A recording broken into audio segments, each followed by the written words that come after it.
업그레이드 your life, 여러분들의 일상을 업그레이드하는 곳, 코칭립 에스테클래스 코칭. 안녕하세요, 코치 선신입니다. 오늘은요, 어른이 되면 도대체 친구를 어떻게 사귀는지 고민하시는 분들 되게 많아요. 최근에 이제 코로나가 장기화되면서 여러 가지 기존의 어떤 모임들도 이전처럼 활발하지 않고 또 시간이나 어떤 공간의 제약이 너무 많아졌죠. 자, 도대체 어떻게 또 어디에 가면 사람을 사귈 수 있는지 꼭 남녀의 문제가 아니라 인맥이 조금 너무 좁아서 고민하시는 분들의 고민 함께 해보려고 합니다. 자, 그 전에 제가 출간한 책 그럼에도 당신과 잘 지내고 싶어요에서 소개된 재미있는 진단을 여러분들하고 한번 확인을 해볼게요. 내가 평소에 새로운 사람을 얼마나 사귀고 싶어 하는지를 한번 체크를 해볼게요. 첫 번째, 나는 늘 만나는 사람만 만난다. 두 번째, 새로운 사람을 만나고 싶지만 거절당할까봐 걱정된다. 그 다음에 세 번째, 사람을 어디서 만날 수 있을지 모르겠다. 네 번째, 너무 만나는 사람만 만나서 인간관계에 대한 걱정이 있다. 다섯 번째, 새로운 사람과 대화하는 것이 어색하다. 여섯 번째, 새로운 사람을 만나 상처받을까봐 피하고 싶다.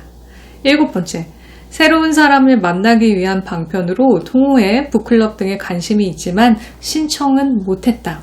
그 다음 여덟 번째, 코로나19로 새로운 사람을 만날 기회가 더욱 적어졌다. 아홉 번째, 인맥 관리를 잘하는 사람들이 부럽다. 열 번째, 새로운 사람을 만날 수 있는 시간도 부족하다. 자, 이렇게 10가지 말씀드렸는데 여러분들 약간 이거 진짜 난데? 라고 뜨끔하시는 문항들 있으시죠?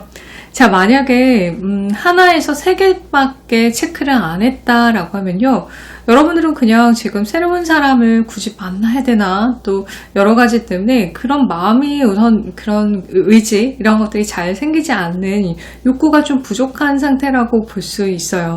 네, 좀 관계에 대한 호기심이 좀 필요할 것 같고요. 만약 여러분들이 4개에서 6개를 선택하셨다고 하면 사실은 자신감이 부족한 상태입니다. 즉, 누군가를 만나고 싶지만 내가 혹시 거절당할까봐, 혹시 내가 환영받지 못할까봐 이러한 두려움 때문에 좀 새로운 사람을 만나는 게 우선 겁부터 나는 단계인 거죠. 그다음 만약에 7개에서 10개를 선택하셨다면 경험이 부족한 상태십니다. 그러니까 관계를 새로 맺고 싶은 어떤 욕구도 있고 또 의지도 있는데 어떻게 해야 될지 몰라서 약간 막막한 상황으로 보시면 되죠. 자, 그래서 여러분들 지금 새로운 사람을 사귀고 싶은 어떤 지금 내 안에 욕구를 이제 확인하셨는데요.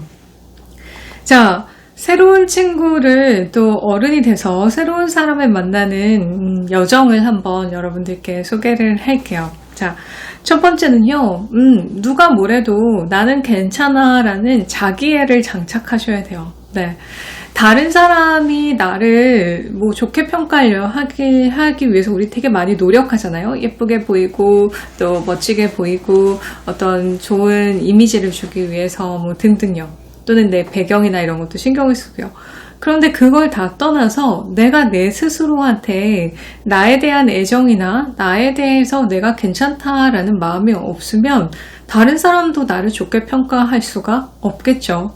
너무 당연한 얘기지만 우리가 누군가한테 잘 보이고 싶으면 스스로한테 가장 먼저 내가 괜찮은 사람이 되어야 됩니다. 그 미국 코넬 대학교에서 한 연구에 이런 것들이 있어요. 그러니까 낯선 사람들끼리 이제 대화를 하게 하잖아요. 그래서 그 낯선 사람이 나를 얼마나 좋은 사람으로 나에 대한 호감을 표현할까라는 거에 있어서 이제 체크를 해봤더니 사람들은 실제 낯선 사람이 나를 평가하는 것보다 내가 그 사람이 나를 평가할 점수를 더 낮게 측정했다고 하는 거예요. 즉, 누군가가 나에 대해서 평가하는 거를 되게 가소평가하는 경향이 있다라고 하더라고요. 즉, 이 말은 우리가 사람을 새로 만나거나 사귈 때 누군가에게 이제 좋게 평가받는 것에 대한 불안과 두려움을 많이 갖고 있다라는 거죠. 근데 그건 비단 여러분들뿐만 아니라 대부분 모든 사람들이 사실 갖고 있는 거예요. 근데 거기에 또 너무 이렇게 몰두해 있으면 내가 사람을 만나거나 사귀는데 또 한계가 있고 좀 어떤 장벽이 생길 수 있겠죠. 자, 그다음 두 번째는요, 새로운 인연을 발굴하려는 노력을 이제 하셔야 됩니다. 그런데 그 인연을 어디서 발굴하냐. 자, 특히 최근에 이제 코로나19 때문에는 이제 낯선 사람을 만나는 게 정말 어려워요. 자, 이럴 때는요, 여러분들 한번, 여러분들의 주변에 지인들을 한번 살펴보세요. 여러분들의 핸드폰에 있는 사람들의 번호, 그다음에 카톡에 친구 목록에 있는 사람들. 그 중에서 정말 그 지인인데, 아주 가까운 또 친구는 아닌 사람들이 있잖아요. 그분들도 여러분들이 더 좋게 잘 지낼 수 있는 풀이 됩니다. 그러니까 완전히 낯선 사람을 만나기에 지금 제한은 많지만 이미 뭐 한두 번이라던가 이미 관계가 형성이 돼 있고, 근데 그들과 만나는 거는 낯선 사람보다는 훨씬 더 편하고 조금 더 빠르겠죠. 그래서 여러분들이 완전히 새로운 사람을 만나 친구를 사귀려고 하지 말고 이미 여러분들의 풀 안에 있는 지인들을 더 업그레이드 하는 겁니다. 친구로요. 네.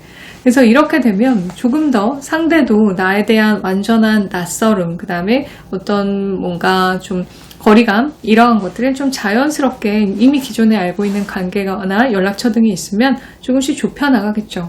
자, 그래서 어쩔 때는 지금 한번 냉정하게 생각해 보세요. 내 주변에 있는 사람 중에서 오랫동안 내 곁에 있는 사람도 있지만 언젠가부터 나와 친해진 사람도 있고 또 언젠가부터 친했는데 멀어진 사람도 있어요. 즉 관계가 이렇게 왔다 갔다 변한다라는 거를 좀 명심해 두시면 지인들을 친구로 업그레이드하는 방법은 매우 현명한 방법이 될 수 있겠죠. 네. 자, 그 다음에 반드시 친구는요, 나이가 나랑 똑같아야 할 친구는 아닌 것 같아요. 저 역시도 이렇게 제가 잘 따르는 선배들이 있고 또 제가 오히려 친구보다 더 자주 만나는 후배들이 있거든요. 그래서 그 나이의 범위를 반드시 나는 친구면 나랑 반말할 수 있고 편하게 지낼 수 있는 동갑들이라는 그런 정의보다는 조금 더 위아래로 폭넓고 좀 유연하게 보시면 훨씬 더 내가 만날 수 있는 범위의 사람들이 많아지게 됩니다. 그리고 그때의 장점도 되게 많고요. 그 다음 마지막은요, 여러분들 계속 좀 눈에 띄셔야 돼요. 네. 실제 재밌는 심리학 연구가 있는데요. 한 기숙사에 이제 머무는 사람들에게 이제 그 친밀도에 대해서 이제 평가를 하게 되는데, 주로 그 기숙사 현관문에 가까운, 예를 들어서 이제 1층 계단 옆에 산다든지 뭐 이럴 때 이제 하는, 거기에 거주하는 친구가 그렇지 않은 친구보다 사람들이 그 사람을 더 친밀하다고 평가한다고 하더라고요. 즉 그 얘기는 자주 눈에 띄어야 되는 겁니다.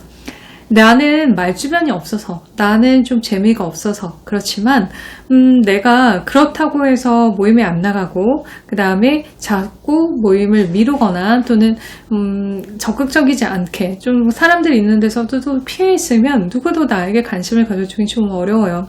하지만 자꾸 의도적으로 모임에도 나가고 그 자리에 함께 있어서 뭔가 얘기도 하고 그 자리에 함께 있는 것만으로도 이제 공유하고 그다음에 내용을 안다는 건 여러분들이 그들과 좀 친밀함을 형성되는데 매우 중요한 자산이 될 수 있어요.